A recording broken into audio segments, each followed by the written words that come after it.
Hello, मैं हूं कुशाग्र सिंह। आज आपका फिर से स्वागत है मेरे एक नई वीडियो में। और आज की वीडियो में हम ये 3 मशीन्स के बारे में जानेंगे जो कि आप थंबनेल में तो देख ही लिए होंगे कि आखिर किस तरह की दिखती हैं। और जब भी आप इंडियन रेलवेज में ट्रैवल करते होंगे तो आपने ये मशीन्स को बहुत बार देखा होगा, कभी किसी स्टेशन पर आपने इनको काम करते हुए भी देखा होगा। तो ये 3 मशीन्स रेलवे ट्रैक के मेंटेनेंस के लिए यूज होती है, जो कि एक के पीछे एक चला करती है ताकि रेलवे ट्रैक की मेंटेनेंस हो पाए। तो तीनों के अलग अलग काम है और क्या क्या काम है वो तो हम आगे समझते हैं। लेकिन सबसे पहले तो आप ये हिस्ट्री जान लीजिए कि आखिर ये मशीन्स लाई क्यों गई। तो अब अगर मैं आपको पहले के ज़माने की बात बताऊं तो उस समय पर क्या हुआ करता था कि ट्रेन्स बहुत कम चला करती थी। मैं ये आपको 1960 के पहले की बात बता रहा हूँ। उस समय रेलवे ट्रैक भी कम थी और साथ ही साथ ट्रेन्स भी बहुत कम थी। तो उस टाइम पर क्या होता था कि रेलवे ट्रैक की जो मेंटेनेंस है तो वो खुद लोग ही कर दिया करते थे। मतलब लोग ही आते थे, ट्रैक को उठाते थे और सारी की सारी मेंटेनेंस करके वापस ट्रैक को वहीं पर रख देते थे। तो ये तो काफ़ी पहले की बात हो गई, मतलब कि 1960 के पहले।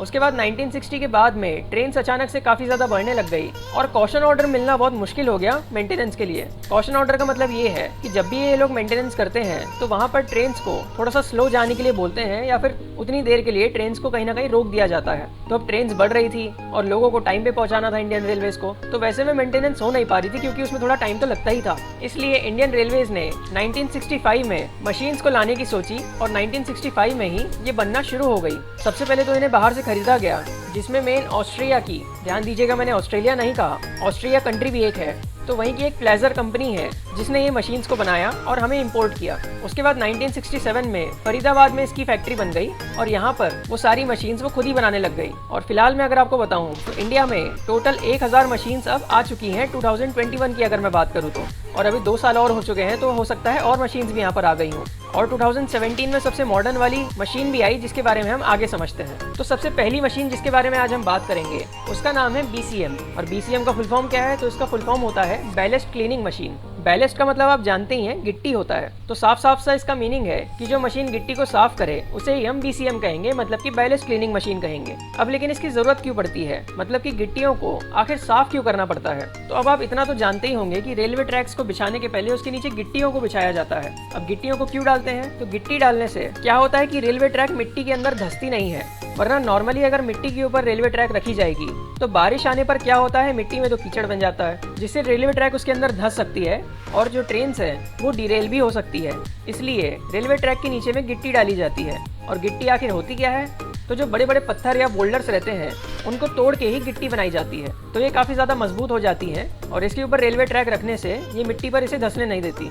लेकिन क्या होता है ना कि ट्रेन्स बहुत ज़्यादा भारी होती है और कई साल जब वो रेलवे ट्रैक के ऊपर से गुजरती रहती है तो रेलवे ट्रैक के नीचे में जो गिट्टी है छोटी छोटी, जो कि बिल्कुल स्लीपर के नीचे में लगी रहती है, तो क्या होता है ना कि वो दबने लग जाती है और दबते दबते वो टूट जाती हैं। और टूट के तो आपको पता ही है ये सारी की सारी गिट्टी चूरा बन जाएगी, जिससे कि छोटे छोटे टुकड़े वहाँ पे हो जाते हैं और काफ़ी ज़्यादा चूरा बन जाता है। अब जब ये गिट्टी पाउडर फॉर्म में बदल जाती है तो ये मिट्टी की तरह काम करने लग जाती है। मतलब कि अब क्या होता है कि अगर बारिश आ गई तो उसके बाद यहाँ पर मिट्टी की तरह ही कीचड़ बन जाएगा। और आपको तो पता ही है कीचड़ बनना रेलवे ट्रैक के लिए अच्छा नहीं है, क्योंकि ट्रेन यहाँ पर धंस सकती है और यहाँ पर रेलवे ट्रैक उतनी मजबूत नहीं रह जाएगी। तो उसी को हटाने के लिए यहाँ पर बैलेस्ट क्लीनिंग मशीन का यूज किया जाता है, जिसकी आप वर्किंग यहाँ पर देख ही पा रहे होंगे। इसके आगे में ऐसे डिवाइस लगे हैं जिनको पटरी के नीचे डाल दिया जाता है और फिर ये क्या करते हैं, ये लगातार चलते रहते हैं और जितनी भी गिट्टियां हैं ट्रैक के नीचे उसे इकट्ठा करते हैं। यहाँ पर आप ऊपर मशीन में देख ही पा रहे होंगे कि किस तरह से छनाई की प्रोसेस चल रही है, जिसमें कि ऊपर का पार्ट काफ़ी ज़्यादा हिल रहा है, वाइब्रेट कर रहा है, आप देख ही पा रहे होंगे।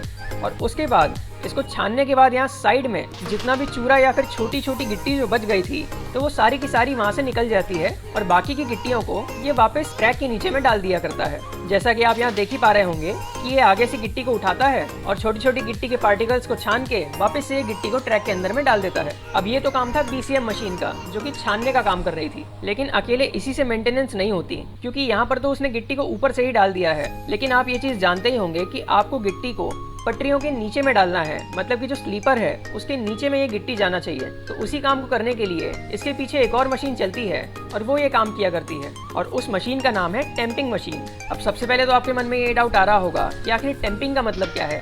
तो टेम्प का मतलब होता है पैक, मतलब कि जो भी आप पैकिंग करते हैं उसका सेम मतलब है टेम्पिंग। तो ये जो टेम्पिंग मशीन है यहाँ पर आप समझ ही पा रहे होंगे कि ये गिट्टियों को ट्रैक के नीचे में पैक करता है, इसलिए इसका नाम ऐसा पड़ा है। तो इसका सबसे पहला तो काम ये है कि ये ट्रैक अलाइनमेंट को एकदम करेक्ट करती है। ट्रैक अलाइनमेंट का मतलब क्या है? मतलब कि रेलवे ट्रैक को स्ट्रेट लाइन और पैरेलल रखने का काम इसी का है। तो यहाँ पर सबसे पहला काम तो इसका ये हो गया। इसके बाद ये करेक्ट करती है लॉन्गिट्यूडनल और क्रॉस लेवल को। और तीसरा इसका काम है स्लीपर के नीचे में गिट्टियों को पैक करना, जो कि इसका सबसे ज्यादा मेन काम है और आप वीडियो में देख ही पा रहे होंगे। अब इसमें भी बहुत सारी टाइप की मशीन्स आया करती हैं। कुछ मशीन्स ऐसी होती हैं जिसमें कि जो कि चलती है, रुक जाती है और वो 2 स्लीपर में ही एक बार में टेम्पिंग करती है और फिर वो आगे की तरफ बढ़ती है। तो ये तो पहले टाइप की मशीन हो गई। और इसके बाद अब जो मॉडर्न नई मशीन्स आने लग गई हैं, जो कि 2017 में लॉन्च हुई थी, तो उसमें ऐसा होता है कि ये मशीन चलती ही रहती है। और जैसा कि आप वीडियो में देख ही पा रहे होंगे कि यहाँ पर 3 स्लीपर के नीचे में ये टेम्पिंग का काम करने लग जाती है। अब आप सोच रहे होंगे कि भैया इससे कितनी स्पीड बढ़ गई होगी,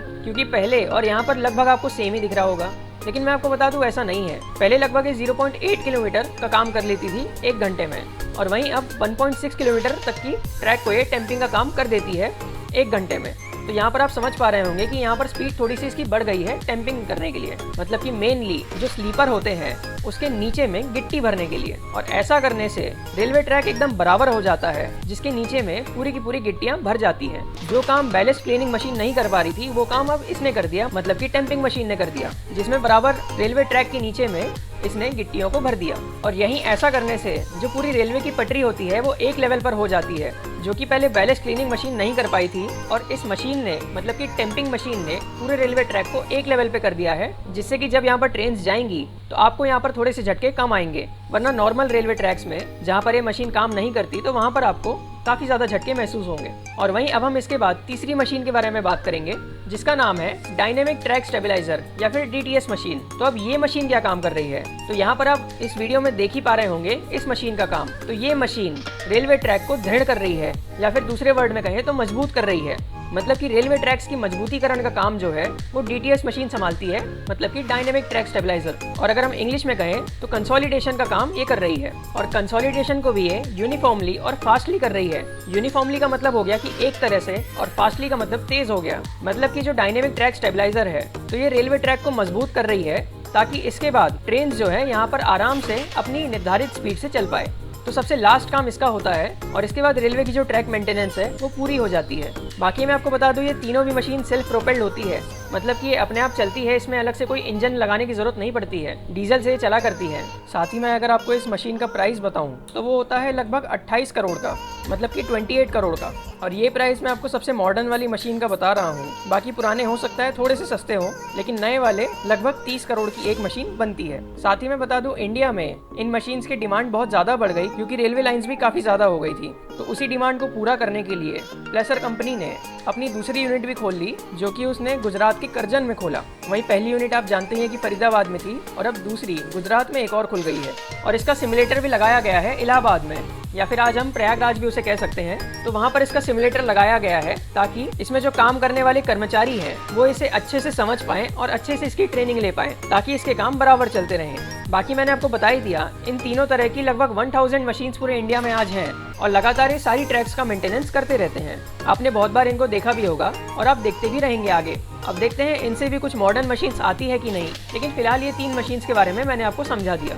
तो अभी भी अगर आपको कुछ डाउट हो तो आप कमेंट सेक्शन में पूछ सकते हैं। मिलते हैं ऐसे किसी और वीडियो में ट्रेन की बहुत सारी जानकारियों के साथ। Thank you so much for watching this video. धन्यवाद।